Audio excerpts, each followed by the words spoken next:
ओम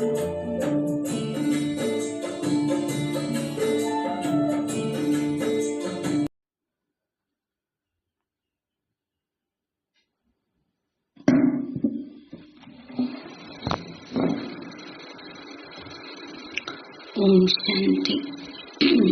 ओम शांति। ओम शांति। आज प्यारे बाबा के 11 तारीख के महावाक्य हैं। बाबा बोले, मीठे बच्चे, Madhuban holiest of the Holi बाप का घर है। मीठे बच्चे, Madhuban holiest of the Holi बाप का घर है।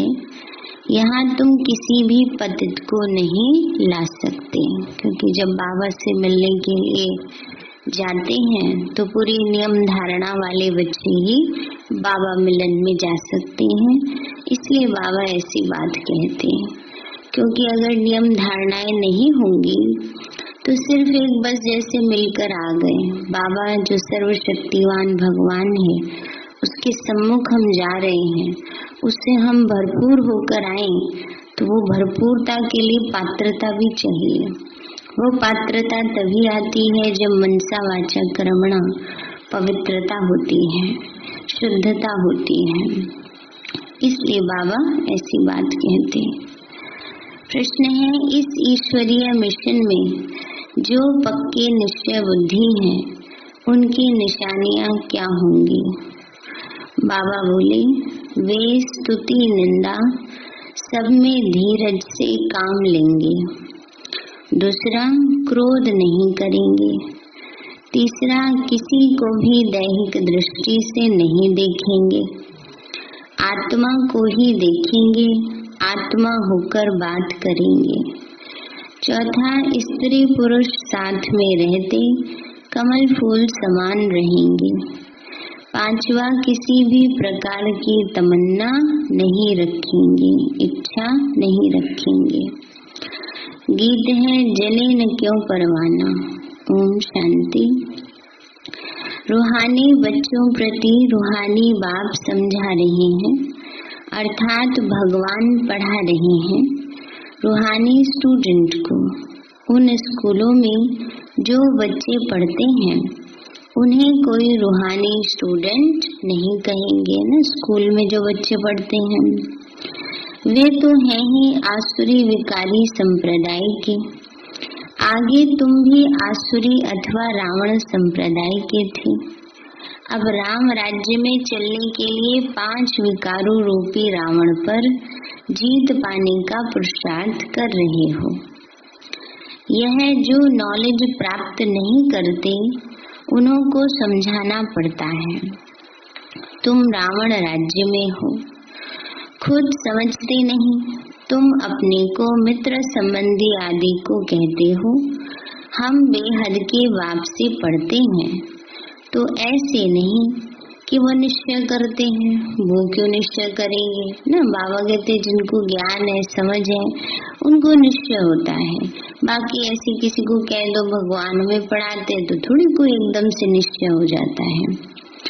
बाबा कहते बच्चे, कितना भी बाप कहें या भगवान कहें तो वे निश्चय नहीं करते। नयों को तो यहाँ आने का हुक्म ही नहीं है।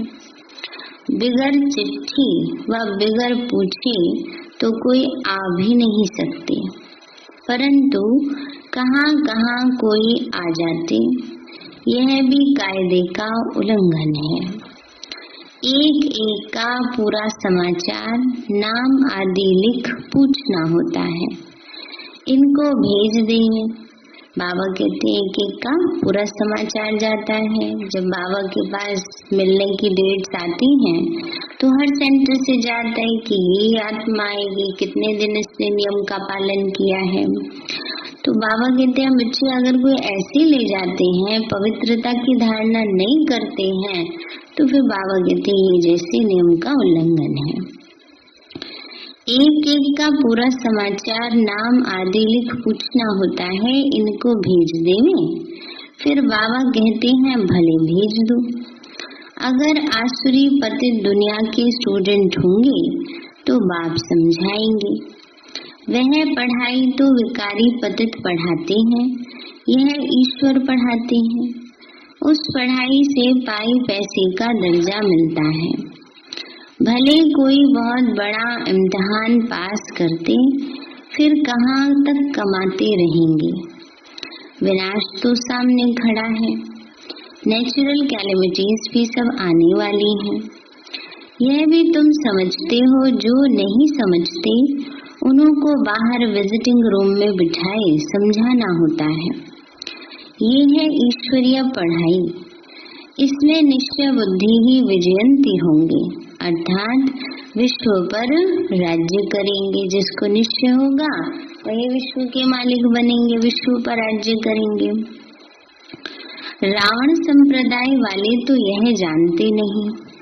इसमें बड़ी खबरदारी चाहिए। परमिशन बगैर कोई भी अंदर आ नहीं सकता।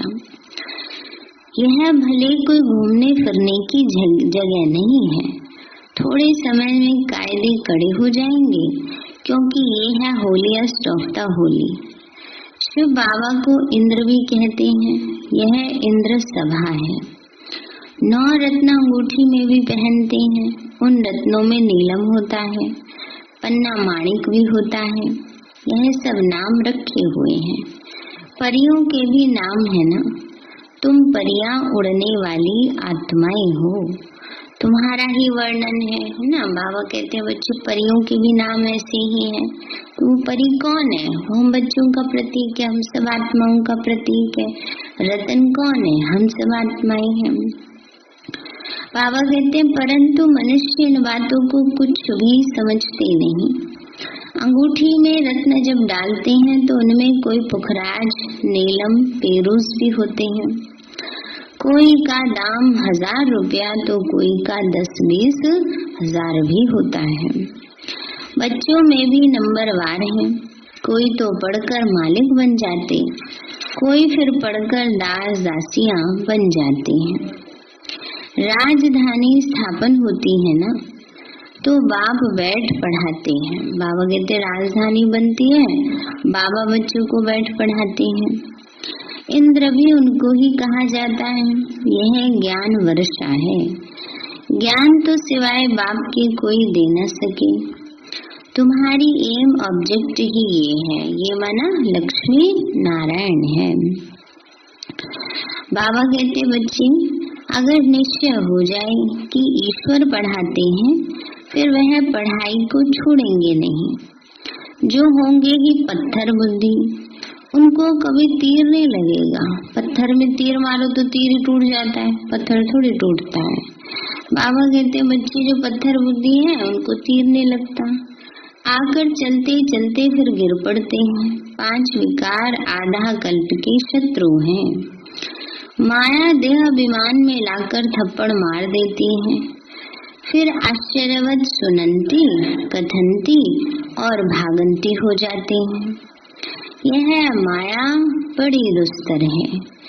एक ही थप्पड़ से गिरा देती है। समझते हैं हम कभी नहीं गिरेंगे, फिर भी माया थप्पड़ लगा देती है। यहाँ स्त्री पुरुष दोनों को पवित्र बनाया जाता है। तो ईश्वर के सिवाय कोई बना न सके। ये है ईश्वरीय मिशन। बाप को खिवैया भी कहा जाता है। तुम हो नैया, खिवैया आते हैं सभी की नैया को पार लगाने। कहते भी हैं सच की नैया डोलेगी परंतु डूबेगी नहीं। तो कितने ढेर के ढेर मठ पंथ हैं। ज्ञान और भक्ति की जैसे लड़ाई होती है। कभी भक्ति की भी विजय होगी, आखिर तो ज्ञान की ही विजय होगी। भक्ति की तरफ देखो कितने बड़े बड़े योद्धे हैं। भक्ति में भी तो बड़े बड़े योद्धे हैं ना, बड़े बड़े महामंडलेश्वर हैं। सूरदास, कबीरदास, नारद भक्त, मीरा भक्त, बाबा ने कई भक्ति के योद्धे हैं। ज्ञान मार्ग की तरफ भी कितने बड़े बड़े योद्धे हैं। अर्जुन, भीम आदि नाम रखे हैं। यह तो सब कहानियां बैठ बनाई हैं। गान तो तुम्हारा ही है। हीरो हीरोइन का पार्ट तुम्हारा अभी बज रहा है। इस समय ही युद्ध चलती है। तुम्हारे में भी बहुत हैं जो इन बातों को नहीं समझते, बिल्कुल ही नहीं समझते। जो अच्छे अच्छे होंगे उनको ही तीर लगेगा। कल पहले जिनको तीर लगा था उनको लगेगा। पुरुषार्थ अच्छा होगा, तीर अच्छा लगेगा। थर्ड क्लास तो बैठ न सके। दिन प्रतिदिन बहुत कड़े कायदे होते जाएंगे। पत्थर बुद्धि जो कुछ नहीं समझते उनको यहाँ बैठना भी बेकायदे है। बाबा के पास जाते हैं, कुछ समझ ही नहीं, भगवान के सामने आए हैं तो क्या फायदा। इसलिए बाबा कहते हैं, तो इसलिए नियम बनाए ना कि पहले 1 साल तक बाबा की रोज मुरली सुनो, खान पान शुद्ध करो, पवित्रता का पालन करो ना। और निश्चय पत्र भी पहले लिखवाया जाता था कि हमें निश्चय है स्वयं भगवान में पढ़ा रहा है। तो बाबा कहते तब फिर बाबा से मिलने के लिए ले जाते थे। बाबा ने कहा, बच्चे यहाँ बैठना भी जैसे बेकायदे है। यह हॉल होलीएस्ट ऑफ होली है। बाबा कहते हैं बाबा का घर मधुबन हॉल, उसका हॉल क्या है? होलीएस्ट ऑफ होली, सबसे ज्यादा पवित्र है। पोप को होली कहते हैं, माना पवित्र कहते हैं। क्रिश्चियन में जो सबसे बड़ा पादरी होता है उसको बहुत पवित्र मानते हैं। यह तो बाप होलीएस्ट ऑफ होली है। बाबा कहते हैं इन सभी का मुझे कल्याण करना है। यह सब विनाश हो जाने वाले हैं। यह सब कोई सब थोड़े ही समझते हैं, भले सुनते हैं परंतु एक कान से सुन दूसरे कान से निकाल देते हैं। ना ही कुछ धारणा करते न कराते हैं। ऐसे गूंगे बहरे बहुत हैं। बाबा कहते हैं गूंगे बहरे मतलब न ज्ञान सुनते न सुनाते। तो ये जैसे क्या हो गए, न धारणा करते न कराते, तो जैसे वो गूंगे बहरे हो गए। बाबा कहते हैं hear no evil, see no evil, माना बुरा ना देखो, बुरा ना सुनो, सुनो बुरा ना बोलो, बुरा ना सोचो और बुरा ना करो। गांधी जी ने तो 3 ही बंदर निकाले थे, बाबा ने तो 5 बातें सिखाई है ना। तो बाबा कहते वो तो बंदर का चित्र बनाना है, अब करना किसको है? इंसानों को, बंदर को थोड़ी करना है सब ना। तो बाबा ने कहा वो तो बंदर का चित्र दिखाते हैं, परंतु यह तो मनुष्यों के लिए कहा जाता। मनुष्य इस समय बंदर से भी बदतर है। नारद की भी कहानी बैठ बनाई है। उनको बोला तुम अपनी शक्ल तो देखो, 5 विकार तो अंदर में नहीं है। बाबा कहते नारद को कहा ना देखो तो शक्ल तो अपनी लक्ष्मी को अन्य लायक हो। तो बाबा भी कहते बच्चे अपनी शक्ल देखो, 5 विकार तो नहीं, जैसे साक्षात्कार होता है। हनुमान का भी साक्षात्कार होता है ना। बाबा कहते हैं कल्प कल्प यह होता है। सत्युग में यह कुछ भी बातें होती नहीं, यह पुरानी दुनिया ही खत्म हो जाएगी। जो पक्के निश्चय बुद्धि हैं वो समझते हैं कल्प पहले भी हमने यह राज्य किया था। बाबा कहते बच्चे अब दैवी गुण धारण करो, कोई बेकायदे काम नहीं करो। निंदा स्तुति सब में धीरज धारण करना है, क्रोध नहीं होना चाहिए। तुम कितने ऊंचे स्टूडेंट हो, भगवान बाप पढ़ाते हैं। बाबा कहते कितने ऊंचे स्टूडेंट हो, कौन पढ़ा रहे हमें? भगवान पढ़ाते हैं। कितना भगवान का मान रखना चाहिए। वह डायरेक्ट पढ़ा रहे हैं, फिर भी कितने बच्चे भूल जाते हैं क्योंकि साधारण तन है। बाबा कहते देहधारी को देखने से तुम इतना उठ नहीं सकते। आत्मा को देखो, आत्मा यहाँ भ्रकुटी के बीच में रहती है। आत्मा सुनकर कांध हिलाती है। हमेशा आत्मा से ही बात करो। तुम आत्मा इस शरीर रूपी तख्त पर बैठी हो। तुम तमो प्रधान भी अब सतो प्रधान बनो। अपने को आत्मा समझ बाप को याद करने से ही देह का भान छूट जाएगा। आधा कल्प का देह अभिमान रहा हुआ है। इस समय सब देह अभिमानी हैं। अब बाबा कहते देही अभिमानी बनो।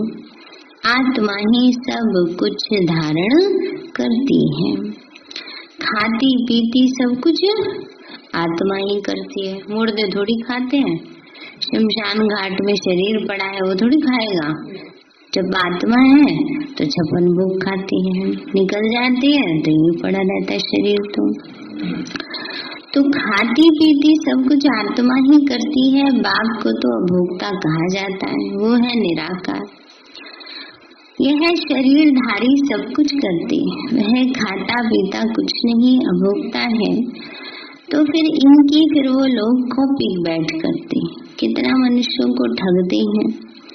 तुम्हारी बुद्धि में अभी सारा ज्ञान है, कल्प पहले जिन्होंने समझा था वही समझेंगे। बाबा कहते हैं मैं ही कल्प कल्प आकर तुमको पढ़ाता हूँ और साक्षी हो देखता हूँ। नंबरवार पुरुषार्थ अनुसार जो पढ़ा था वही पढ़ेंगे। टाइम लगता है।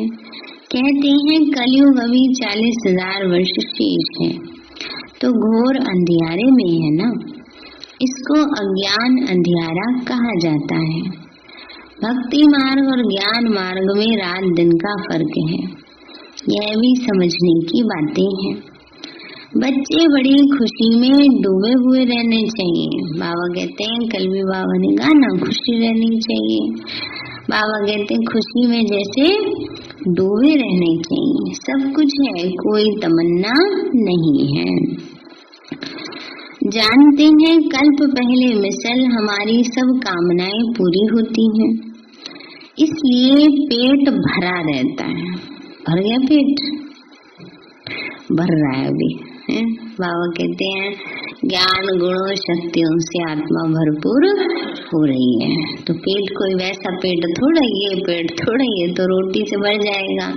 लेकिन आत्मा को भरपूर करने की बात है। आत्मा भरपूर है, अंदर में संतुष्टता है।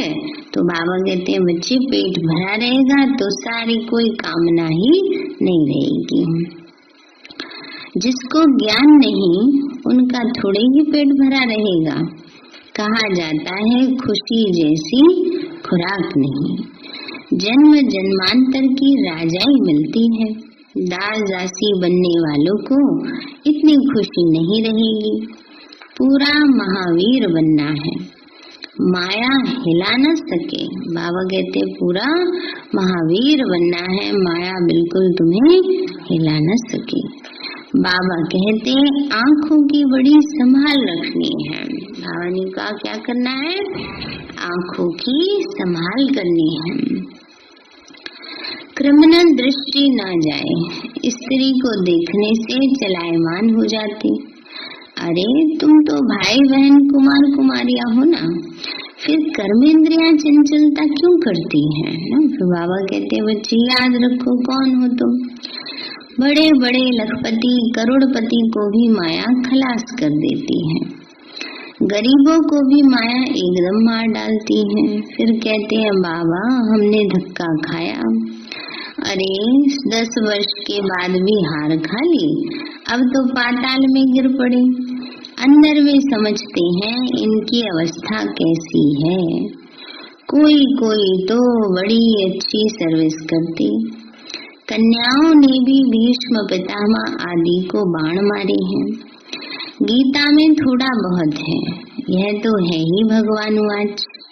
अगर कृष्ण भगवान ने गीता सुनाई तो फिर ऐसे क्यों कहते कि मैं जो हूँ जैसा हूँ मुझे कोई विरले ही पहचानते हैं। मूढ़मती मनुष्य तो पहचान कर भी नहीं मुझसे कुछ प्राप्त कर पाते हैं ना। तो बाबा कहते हैं बच्चे कृष्ण को तो सब जानते हैं ना। तो बाबा ने कहा बच्चे कृष्ण यहाँ होता तो पता नहीं क्या कर देते।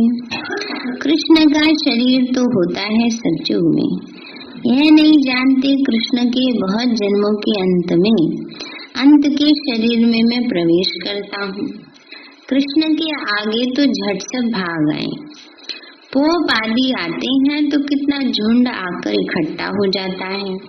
मनुष्य थोड़ी ही समझते हैं कि इस समय सब पतित तमो प्रधान है। कहते भी हैं हे पतित पावन आओ, परंतु समझते नहीं कि हम पतित हैं। बच्चों को बाप कितना अच्छी रीति समझाते हैं। बाबा की बुद्धि तो सब सेंटर्स के अनन्य बच्चों तरफ चली जाती है। बाबा सिर्फ उन बच्चों को थोड़ी देखते हैं जो सामने बैठे हैं। बाबा की बुद्धि तो बेहद में रहती है, सारे बच्चों को देख रहे हैं। जब जास्ती अनन्य बच्चे यहाँ आते हैं तो फिर यहाँ देखता हूँ, नहीं तो बाहर में बच्चों को याद करना पड़ता है। उनके आगे ज्ञान डांस करता हूँ। मेजॉरिटी ज्ञानी तो आत्मा होते हैं तो मजा भी आता है, नहीं तो बच्चियों पर कितने अत्याचार होते हैं। कल्प कल्प सहन करना पड़ता है। बाबा कहते हैं बच्ची कल्प कल्प सहन करनी पड़ती है, बातें एक कल्प की बात नहीं है। ज्ञान में आने से फिर भक्ति भी छूट जाती है। घर में समझो मंदिर है, बाबा ने का ज्ञान मिल गया, दोनों स्त्री पुरुष पुरुषार्थ कर रहे हैं तो जैसे वो घर ही मंदिर बन गया है ना। बाबा कहते हैं स्त्री पुरुष दोनों भक्ति करते हैं, स्त्री को ज्ञान की चटक लग जाती है और भक्ति छोड़ देती तो कितना हंगामा हो जाएगा। विकार में भी ना जाए, शास्त्र आदि भी ना पढ़े तो झगड़ा हो पड़ता है। इसमें विघ्न बहुत पड़ते हैं और सत्संग में जाने के लिए रोकते नहीं। यहाँ है पवित्रता की बात। पुरुष तो नहीं रह सकते तो जंगल में चले जाते, स्त्रियां कहाँ जाएं? स्त्रियों के लिए तो वो समझते हैं क्या है, नरक का द्वार है। सन्यासियों को ये पाठ पक्का कराया जाता है, नारी नरक का द्वार है। और बाबा क्या कहते हैं, माताओं बहनों से ही स्वर्ग के द्वार खुले हैं। तो बाबा कहते हैं यह तो स्वर्ग का द्वार है, तुम बच्चियां अभी स्वर्ग स्थापन करती हो। इनसे पहले नरक का द्वार थी, अभी स्वर्ग की स्थापना होती है। सतयुग है स्वर्ग का द्वार, कलयुग है नरक का द्वार। यह समझ की बात है, तुम बच्चे भी नंबरवार पुरुषार्थ अनुसार समझते हो। भले पवित्र तो रहते हैं, बाकी ज्ञान की धारणा नंबरवार होती है। तुम तो वहाँ से निकलकर यहाँ आके बैठे, परंतु अब तो समझाया जाता है गृहस्थ व्यवहार में रहना है। उन्हों को तकलीफ होती है, यहाँ रहने वालों के लिए कोई तकलीफ नहीं है। तो बाप समझाते हैं कमल फूल समान गृहस्थ व्यवहार में रहते पवित्र रहो। सो भी इस अंतिम जन्म की बात है। गृहस्थ व्यवहार में रहते हुए अपने को क्या समझो, आत्मा समझो। आत्मा ही सुनती है, आत्मा ही यह बनी है, आत्मा ही जन्म जन्मांतर भिन्न भिन्न ड्रेस पहनती आई है।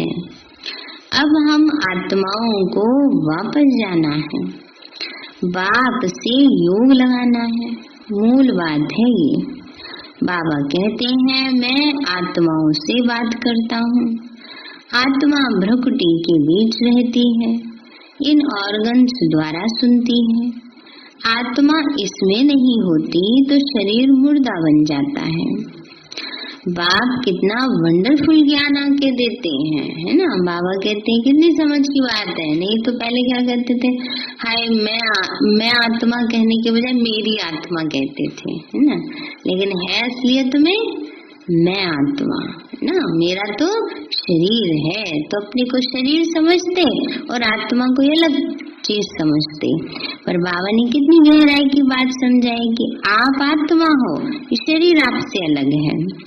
परमात्मा बिगड़ तो यह बातें कोई समझा न सके। सन्यासी आदि कोई आत्मा को थोड़े ही देखते हैं, वह तो आत्मा को परमात्मा समझते। दूसरा फिर कहते हैं आत्मा में लेप शेप नहीं लगता। शरीर को धोने गंगा में जाते, ये नहीं समझते आत्मा ही पतित बनती है, आत्मा ही सब कुछ करती है। बाप तो समझाते रहते हैं, यह मत समझो कि हम फलाना हूँ यह फलाना है, नहीं, सब आत्माएं हैं। जाति पाति का कोई भेद नहीं रहना चाहिए। अपने को क्या समझो, आत्मा समझो। गवर्नमेंट कोई धर्म को नहीं मानती है ना, भारत की गवर्नमेंट धर्म निरपेक्ष है, कोई धर्म को नहीं मानती, उसके लिए सब धर्म जैसे समान है। यह सब धर्म तो देह के हैं, परंतु सब आत्माओं का बाप एक ही है। देखना भी आत्मा को है, सभी आत्माओं का स्वधर्म शांत है, याद रहता, भूल जाता, आत्मा का स्वधर्म शांत है। अच्छा, मीठे मीठे सिक्के लदे बच्चों प्रति माता पिता याद प्यार और गुड मॉर्निंग। रूहानी बाप के रूहानी बच्चों नमस्ते। रूहानी हम बच्चों की रूहानी माता पिता दादा को नमस्ते नमस्ते नमस्ते, बाबा नमस्ते। धारणा के लिए मुख्य सार है, जो बात काम की नहीं है उसे एक कान से सुन दूसरे से निकाल देना है। वो करते क्या है, फालतू की बातें रख लेंगे अंदर और मुरली की बात भूल जाएंगे। बाबा कहते हैं जो बात काम की नहीं, और मुरली की 3 दिन पहले की मुरली पूछ लो, एक पॉइंट नहीं बताई जाएगी। Hear no evil, see no evil। बाप जो शिक्षाएं देता है उसे धारण करना है। दूसरा है, कोई भी हद की तमन्नाएं नहीं रखनी है, इच्छाएं कामनाएं नहीं रखनी है। आँखों की बड़ी संभाल रखनी है, क्रिमिनल दृष्टि ना जाए। कोई भी कर्मेंद्रियां चलायमान ना हो, खुशी से भरपूर रहना है। वरदान दिया बाबा ने, अटेंशन रूपी घृत द्वारा आत्मिक स्वरूप के सितारे की चमक को बढ़ाने वाले आकर्षण मूर्त भव। अटेंशन रूपी घृत द्वारा आत्मिक स्वरूप के सितारे की चमक को बढ़ाने वाले आकर्षण मूर्त भव। बाबा बोले, जब बाप द्वारा नॉलेज द्वारा आत्मिक स्वरूप का सितारा चमक गया तो बुझ नहीं सकता, लेकिन चमक की परसेंटेज कम और ज्यादा हो सकती है। यह सितारा सदा चमकता हुआ सबको आकर्षित तब करेगा जब रोज अमृत वेले अटेंशन रूपी घृत डालते रहेंगे। जैसे दीपक में घृत डालते हैं तो वह एक रस जलता है, ऐसे संपूर्ण अटेंशन देना अर्थात बाप के सर्वगुण व शक्तियों को स्वयं में धारण करना, इसी अटेंशन से आकर्षण मूर्त बन जाएंगे। शुभ ने बेहद की वैराग्य वृत्ति द्वारा साधना के बीज को प्रत्यक्ष करो। भवनी का बेहद की वैराग्य वृत्ति द्वारा, बेहद का वैराग होगा तो साधना का बीज प्रत्यक्ष होगा। सारे हैं मीठे बच्चे, Madhuban holiest of the Holi बाप का घर है। यहाँ तुम किसी भी पतित को नहीं ला सकते हो बाबा से मिलने के लिए, इसलिए नियम मर्यादाएं बनाई गई है। प्रश्न है, इस ईश्वरीय मिशन की जो पक्के निश्चय बुद्धि है उनकी निशानियां क्या होंगी?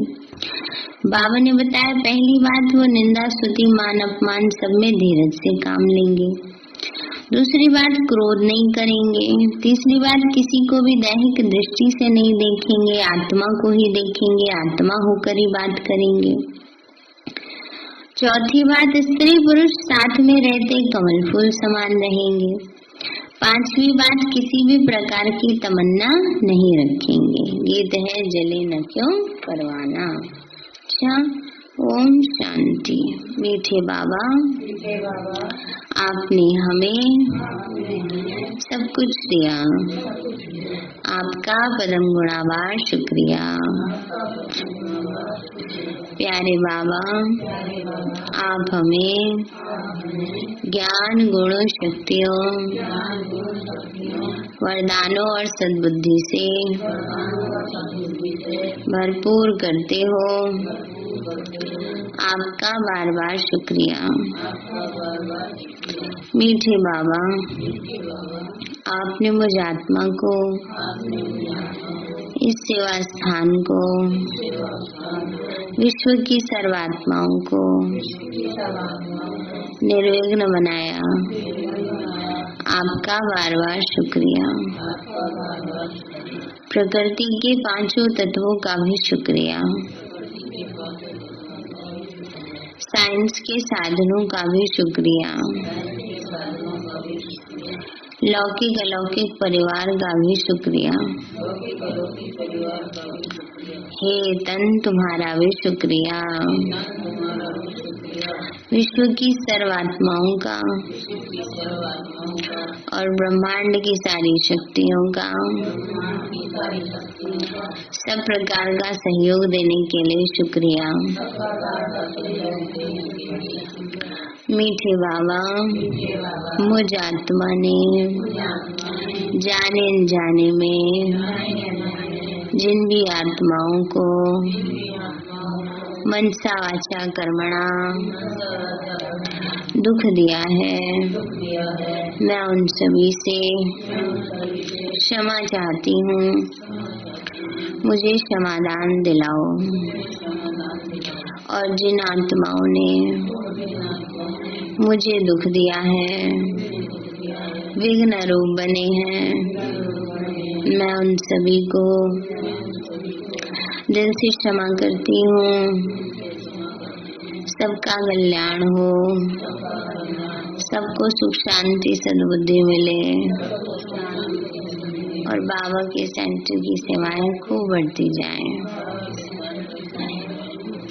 शिव बाबा से सारी शक्तियाँ मुझ आत्मा में समा रही हैं, पूरे शरीर में फैल रही हैं, पूरे घर में फैल रही हैं, पूरे देश पूरी दुनिया में फैल रही हैं। सब प्रकार के वायरस नष्ट होते जा रहे हैं। मैं आत्मा परम धाम में चमकती हुई मणि हूँ।